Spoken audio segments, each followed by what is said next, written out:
मित्रांनो, मी आपला मित्र योगेश दरेकर. तर मित्रांनो, आज 18 तारीख आहे. तर आज आभाळ बी खूप आलेलं आहे. तर आपलं चालू आहे इकडं बिजोई लालची बी टोंगळे न उसाचा पाणी.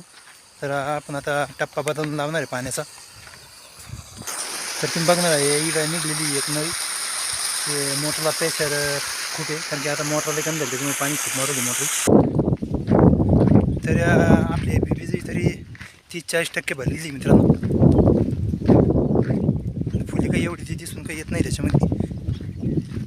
काल काही आपण पाण्याकडे चक्कर मारला नव्हता. काल दुपार लाईनचा फाल्टा होता, कारण की शेतकऱ्याला लाईन असं पाऊस असन याचा लई संकटाचा सामना करावा लागू लागला. शेतकरीचा संघर्ष हे फक्त शेतकरीच जाणू शकतो, शेतकरीच पाहू शकतो, दुसरं कोणी काही. त्याचा अनुभव जो ज्या क्षेत्रात त्याचा अनुभव, शेतकऱ्याचा जो संघर्ष आहे तो संघर्ष कोणीच ते नाही करू शकत. तो अनुभव फक्त एका शेतकऱ्यालाच येऊ शकतो का आपल्या नफा काय नुकसान काय याच्यामध्ये. शेतकऱ्याला पाऊस नसला तिकडून बी नुकसान आहे, पाऊस असला तिकडून बी नुकसान आहे. कारण की पाऊस जावा लागत तेव्हा राहत नाही, आणि जावा नाही लागत तेव्हा लागतो, म्हणजे पडत राहतो. आता आपल्याला काही सध्याची पावसाची गरज नाही, तरी बी पाऊस सांगितलेला आहे 2-3 दिवस. म्हणजे शेतकऱ्याचं फार अवघड काम आहे. जे हातातोंडाची घास आलेला तो घाससुद्धा निसर्ग शेतकऱ्याला साथ दिली तर तो कुठंतरी शेतकरी समाधान होऊ शकतो. पण निसर्ग काही शेतकऱ्याला साथ देत नाही. आपल्या 30 गुंठ्याच्या टप्प्याला चालू होतं 2 दिवसापून पाणी. आता आपण त्याचं पाणी बदलून दुसऱ्या 30 गुंठ्याच्या टप्प्यावर आजच्या दिवस लावणार आहे. पुन्हा उद्या अलीकडचं आपण ते पाणी शिफ्ट करणार आहे, आणि इकडं बी इकडून अलीकडून पाणी देऊन बी फार दिवस झालेले आहे. तर तुम्ही जे मागं दिसलं तुम्हाला हे काही फुली पडलेली काही आता तर काही बी भरलेलं आहे 50%, काही 75%मध्ये. तर ह्यो आहे आपला 1.5 एकरचा बिजोईचा प्लॉट.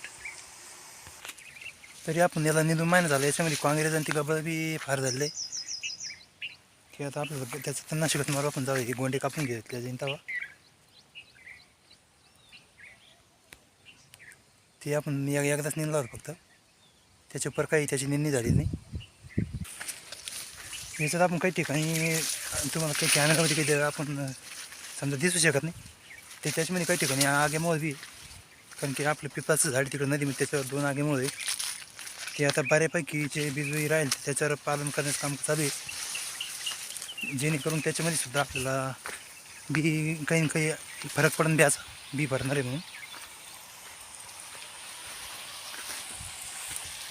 तर मित्रांनो, तुमच्याकडे बिजोई किती लागवड आहे व तुमच्याकडं लाल बियाचा काय भाव चालू आहे, तर आम्हाला लाईक करा आणि आमचं चॅनल सबस्क्राईब करा. आणि तुमच्याकडे काय भाव चालू आहे ते सुद्धा आम्हाला कमेंट करून नक्की सांगा, जेणेकरून आम्हाला बी त्याचा अनुभव किंवा रिझल्ट भेटेल.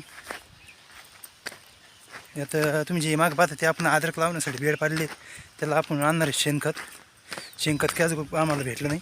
तुमच्याकडे जर शेणखत असेल तर आम्हाला नक्की कळवा, जेणेकरून जवळ जर असलं तर आम्ही ते घेऊ. आम्हाला 4 ट्रिपा लागत शेणखत, जादा नाही लागत.